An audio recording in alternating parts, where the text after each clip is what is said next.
송생과학입니다. 광합성을 하기 위해서는 물이 필요합니다. 잎에 물을 공급받기 위해서는 증산작용이 필요한데 같이 알아보겠습니다. 우선 저번 시간 복습을 해보겠습니다. 광합성에 영향을 주는 요인은 세 가지가 있었습니다. 첫 번째로 빛의 세기와 광합성량입니다. 빛의 세기가 강해질수록 광합성량도 증가하다가 어느 정도에서부터는 일정하게 됩니다. 두 번째는 이산화탄소의 농도와 광합성량입니다. 이산화탄소의 농도가 증가할수록 광합성량이 증가하다가 어느 정도 이상에서는 일정해집니다. 세 번째는 온도와 광합성량입니다. 광합성량은 온도가 높아지면 증가하다가 어느 수준 이상에서의 온도에서는 감소합니다.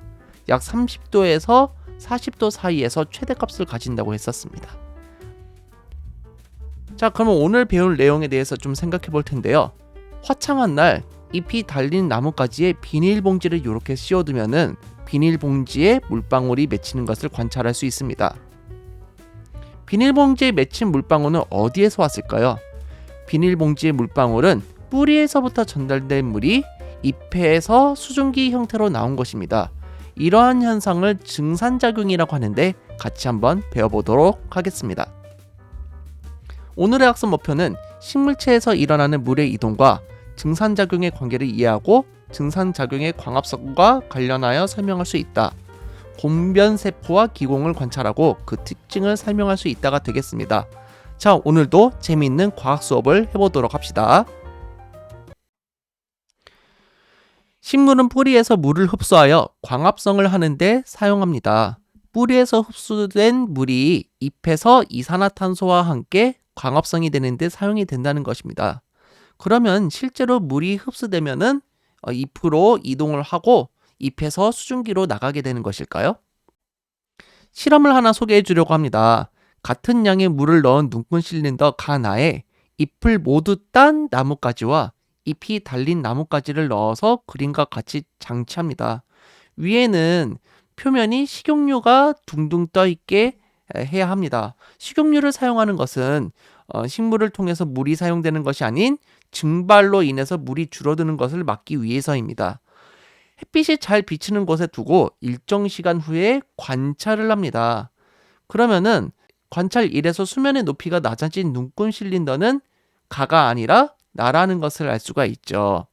가에서는 잎이 없어서 증산작용이 일어나지 않아서 나뭇가지로 물이 흡수되지 않았으므로 수면의 높이의 변화가 거의 없습니다. 반면에 나에서는 잎이 있어서 증산작용이 일어나기 때문에 물이 나뭇가지 안으로 흡수돼서 수면의 높이가 낮아졌다는 것을 확인할 수 있습니다. 그러면 두 번째 실험을 보여드릴 텐데요. 눈금 실린더 나에 있었던 나뭇가지를 비닐봉지로 밀봉하고 일정 시간 후에 관찰을 해보겠습니다. 관찰을 해보니까 약간 뿌얘진 것을 확인할 수가 있죠. 잎이 달린 나뭇가지를 밀봉한 비닐봉지 안에서는 물방울이 맺힌 것을 확인할 수가 있는 겁니다. 나뭇가지로 흡수된 물이 잎으로 이동한 후 수증기 형태로 방출이 되고 방출된 수증기가 비닐봉지에 닿으면서 다시 액화를 하는 겁니다. 물방울로 맺힌 것이라는 것을 확인할 수 있는 것이죠. 이를 통해 식물의 잎에서 증산작용이 일어났음을 확인할 수 있는 겁니다. 그래서 제가 증산작용이라는 용어를 계속 말했는데 증산작용은 식물체 속의 물이 수증기로 변해서 잎의 표면에 있는 기공을 통해서 공기 중으로 빠져나가는 현상이라고 합니다. 그런데 선생님, 잎의 표면이 어떻고 기공은 뭐고요? 공기 중으로 수증기가 어떻게 나오는 걸까요? 이제 그걸 같이 한번 살펴보도록 하겠습니다. 잎의 구조를 한번 살펴보도록 하겠습니다. 잎의 가장 바깥 부분은 싸고 있는 한 겹의 세포층이 있습니다. 이걸 보고 우리는 표피라고 합니다. 표피는 표피 세포로 이루어져 있는데 잎의 앞면에도 존재하고 잎의 뒷면에도 존재하는 것을 알 수 있습니다. 잎의 뒷면의 표피 세포 중 일부가 변형된 곤변 세포라는 것도 존재를 합니다. 참고로 표피 세포에는 엽록체가 없기 때문에 광합성을 하지 않지만 곤변 세포 같은 경우에는 지금 초록색이죠. 엽록체가 있다는 겁니다. 그래서 광합성이 가능합니다. 그리고 자세히 보시면은 곤변 세포 두 개가 이렇게 딱 있고요. 그 가운데에 구멍이 있는 것을 확인할 수 있습니다. 이렇게 곤변 세포 두 개가 모여서 기공을 이루고 있고 이 기공을 통해서 증산작용이라는 것이 이루어지게 됩니다. 그럼 기공에 대해서 조금 더 자세히 살펴볼게요. 기공은 잎의 표피에 있는 구멍으로 잎의 내부와 외부를 연결해 줍니다. 그래서 수증기 이외에 이산화탄소라든지 산소와 같은 기체도 드나들 수 있는 통로의 역할을 하게 되는 것입니다. 기공의 잎의 앞면보다 뒷면에 조금 더 많이 분포를 합니다. 앞면에 분포하면은 햇볕에 닿는 면적이 많아지다 보니까 증산작용이 좀 더 심하게 일어나겠죠. 그럼 필요 이상의 수분이 날아갈 수가 있기 때문에 보통 잎의 뒷면에 기공이 많이 발달되어 있습니다. 그러면은 곤변세포는 무엇일까요? 기공하고 곤변세포는 엄연히 다른 겁니다. 곤변세포 두 개 사이에 이루는 걸 기공이라고 하는 거고, 곤변세포는 이렇게 약간 완두콩 모양처럼 생긴 거를 말하고 있습니다. 자, 표피세포가 변한 것이고요. 표피세포와 달리 이렇게 초록색 알갱이가 있죠. 이런 걸 보고 우리는 엽록체라고 하고요. 광합성을 할 수 있도록 도와줍니다. 두 개의 곤변세포가 모여서 기공을 이루고 있고요. 곤변세포의 앞쪽과 뒤쪽은 이제 세포벽으로 이루어져 있는데, 기본 쪽에 있는 세포벽은 두꺼워서 약간 어두운 색을 띠고 있고요. 바깥쪽의 세포벽이 얇다는 것을 확인할 수 있습니다. 실제로 현미경으로 관찰한 곤변세포를 보면요. 곤변세포가 이렇게 두 개가 있고 안에 엽록체가 이렇게 따닥따닥 있다는 것을 확인할 수 있죠. 그리고 곤변세포의 안쪽의 세포벽이 바깥쪽의 세포벽보다 조금 더 진한 색을 띠고 있다는 것을 알 수가 있습니다. 자, 당연하지만 기공이 열려야 기체의 출입이 가능합니다. 이때 수증기가 입 밖을 나가는 증산작용도 일어나게 됩니다. 기공이 닫혔을 때는 증산작용이 일어나지 않습니다. 기공은 주로 밤보다 낮에 열리고 밤에 닫히게 된다고 합니다. 살짝만 더 원리를 살펴보자면요. 기공을 이루는 곤변세포의 구조를 보면요. 기공 쪽의 세포벽은 두껍다고 얘기를 했었고요. 반대쪽의 세포벽은 얇습니다. 이러한 곤변세포는요. 곤변세포 내의 엽록체에서 광합성이 이루어져서 포도당이 생성되면은 이 곤변세포 안에 농도가 높아지게 되겠죠. 그러면은 삼투압이 높아지게 된다는 표현을 쓰는데, 삼투압이 높아지면은 주변의 물을 흡수를 하게 됩니다. 물을 흡수하게 되면서 세포가 팽합이 높아지면서 세포벽의 얇은 부분은 잘 늘어나게 되는데 두꺼운 부분은 잘 늘어나지가 않습니다. 활을 생각하면 똑같다고 생각하시면 돼요. 그래서 세포가 활 모양을 이루면서 휘면서 기공이 열리게 된다는 겁니다. 반대로 광합성이 이루어지지 않으면요. 곤변세포 안에 포도당의 농도가 낮아지기 때문에 물이 오히려 밖으로 빠져나가게 됩니다. 그럼 팽하게 떨어져서 곤변세포 위치가 다시 원위치로 되돌아간다는 것을 확인을 할 수가 있는 겁니다. 따라서 식물의 증산작용은 광합성이 활발한 낮에 주로 일어난다. 다시 한번 기억을 해두시면 되겠습니다. 이때 기공이 열리게 되는 거고요. 기공이 열리면 수증기가 기공을 통해서 빠져나가고 이산화탄소나 산소와 같은 생명활동과 관련된 기체가 기공을 통해서 왔다 갔다 할 수 있게 된다는 겁니다. 자, 그러면 증산 과정과 물의 이동에 대해서 좀 살펴보도록 하겠습니다. 식물의 광합성에 필요한 물은요, 뿌리에서 흡수돼서 줄기의 물관을 거쳐서 잎까지 운반되게 됩니다. 물이 상승하는 힘에는 뿌리 앞, 물의 응집력, 모세관 형상 등 여러 가지 요인이 있지만 가장 큰 요인을 선택하자면 증산작용입니다. 증산작용은 뿌리에서 흡수한 물을 높은 곳에 있는 잎까지 끌어올리는 역할을 하게 됩니다. 이거는 줄기의 단면을 보여주고 있는데요. 줄기의 단면을 살펴보면은 물관과 채관이 있다는 것을 확인할 수 있습니다. 이 물관을 이용하여 뿌리에 있는 물이 잎까지 이동할 수 있도록 도와줍니다. 잎맥에까지 물관이 이렇게 있는 것을 확인을 할 수가 있는데요. 증산작용으로 수증기가 공기 중으로 빠져나가게 된다면은 물을 보충하기 위해서 잎맥의 물관에 있는 물을 끌어오게 됩니다.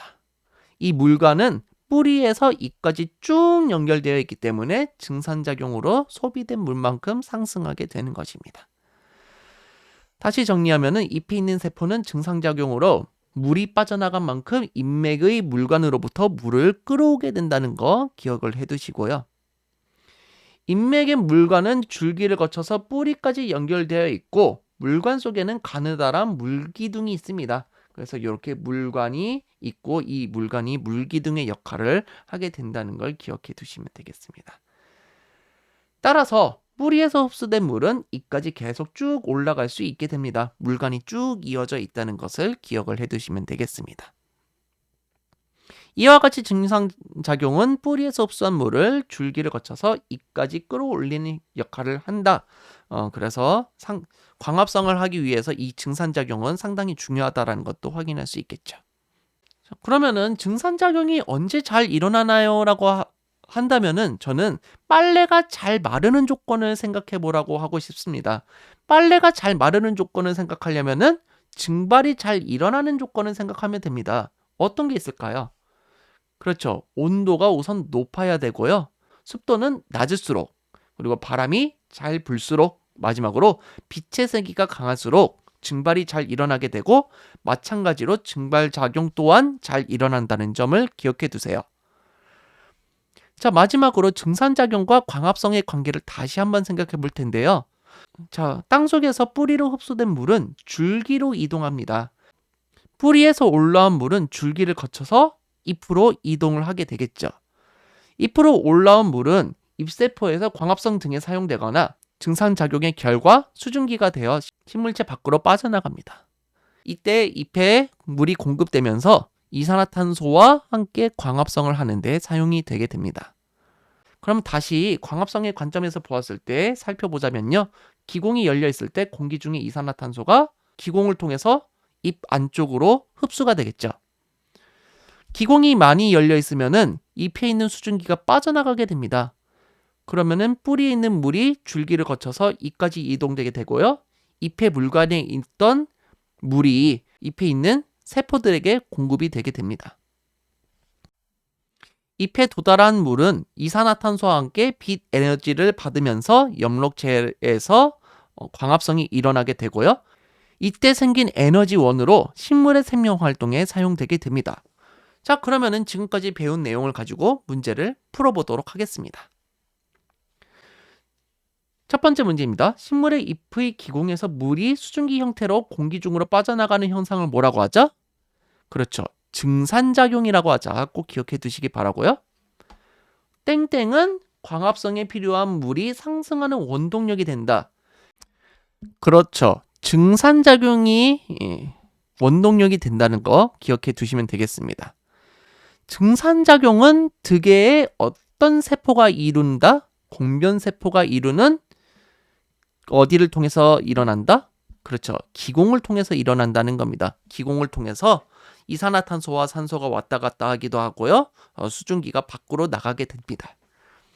기공을 통해서 식물의 생명활동과 관련된 기체가 드나든다. 기억해 두시면 되겠습니다. 이산화탄소나 산소, 그리고 수증기 같은 게 왔다 갔다 하겠죠.